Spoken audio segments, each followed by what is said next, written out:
during a 5 Good afternoon, everybody. Please have a seat. Over the past few weeks, I've been talking about what I believe should be our number one priority as a country, building a better bargain for the middle class and for Americans who want to work their way into the middle class. At the same time, I'm focused on my number one responsibility as Commander-in-Chief, and that's keeping the American people safe. And in recent days, we've been reminded once again about the threats to our nation. As I said at the National Defense University back in May, in meeting those threats, we have to strike the right balance between protecting our security and preserving our freedoms.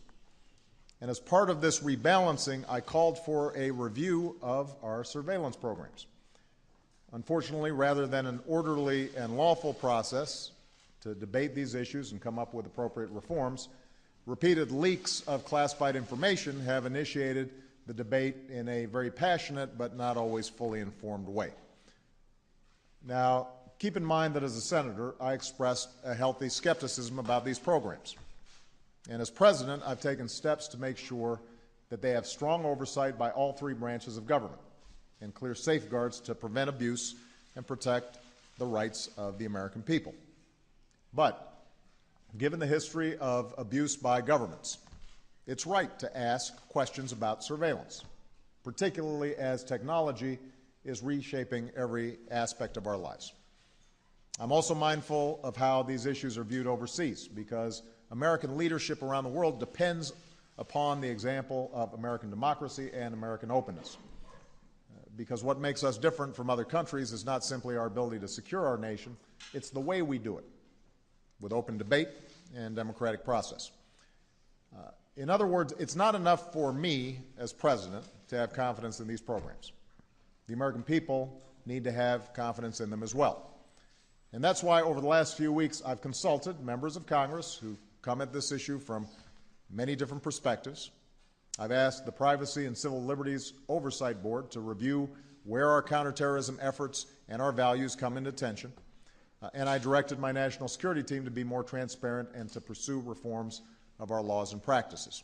And so today I'd like to discuss 4 specific steps, not all inclusive, but some specific steps that we're going to be taking very shortly to move the debate forward. First, I will work with Congress to pursue appropriate reforms to Section 215 of the Patriot Act, the program that collects telephone records. As I've said, this program is an important tool in our effort to disrupt terrorist plots, and it does not allow the government to listen to any phone calls without a warrant. But given the scale of this program, I understand the concerns of those who would worry that it could be subject to abuse.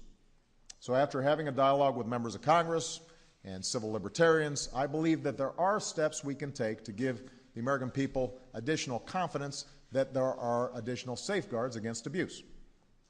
For instance, we can take steps to put in place greater oversight, greater transparency, and constraints on the use of this authority.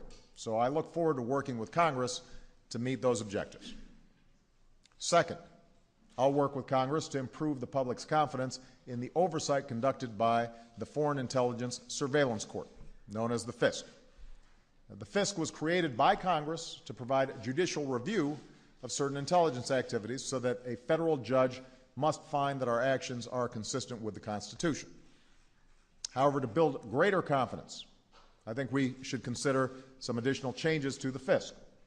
One of the concerns that people raise is that a judge reviewing a request from the government to conduct programmatic surveillance only hears one side of the story, may tilt it too far in favor of security, may not pay enough attention to liberty. And while I've got confidence in the court, and I think they've done a fine job, I think we can provide greater assurances that the court is looking at these issues from both perspectives, security and privacy. So specifically, we can take steps to make sure civil liberties concerns have an independent voice in appropriate cases by ensuring that the government's position is challenged by an adversary. Number 3, we can and must be more transparent. So I've directed the intelligence community to make public as much information about these programs as possible. We've already declassified unprecedented information about the NSA, but we can go further. So at my direction, the Department of Justice will make public the legal rationale for the government's collection activities under Section 215 of the Patriot Act. The NSA is taking steps to put in place a full-time civil liberties and privacy officer and released information that details its mission, authorities, and oversight. And finally, the intelligence community is creating a website that will serve as a hub for further transparency. And this will give Americans and the world the ability to learn more about what our intelligence community does and what it doesn't do, how it carries out its mission, and why it does so. Fourth, we're forming a high-level group of outside experts to review our entire intelligence and communications technologies. We need new thinking for a new era. We now have to unravel terrorist plots by finding a needle in a haystack of global telecommunications. And meanwhile, technology has given governments, including our own, unprecedented capability to monitor communications. So I'm tasking this independent group to step back and review our capabilities, particularly our surveillance technologies. And they'll consider how we can maintain the trust of the people, how we can make sure that there absolutely is no abuse in terms of how these surveillance technologies are used, ask how surveillance impacts our foreign policy, particularly in an age when more and more information is becoming public. And they will provide an interim report in 60 days and a final report by the end of this year so that we can move forward with a better understanding of how these programs impact our security, our privacy, and our foreign policy. So all these steps are designed to ensure that the American people can trust that our efforts are in line with our interests and our values. And to others around the world, I want to make clear, once again, that America is not interested in spying on ordinary people. Our intelligence is focused above all on finding the information that's necessary to protect our people and, in many cases, protect our allies. It's true, we have significant capabilities.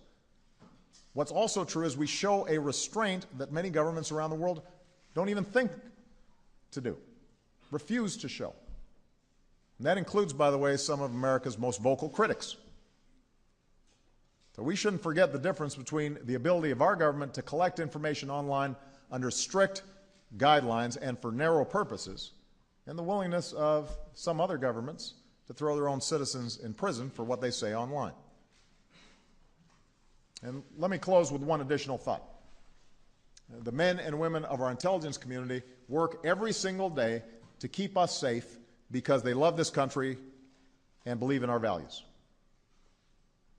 They're patriots. And I believe that those who have lawfully raised their voices on behalf of privacy and civil liberties are also patriots who love our country and want it to live up to our highest ideals. So this is how we're going to resolve our differences in the United States, through vigorous public debate, guided by our Constitution, with reverence for our history as a nation of laws, and with respect for the facts.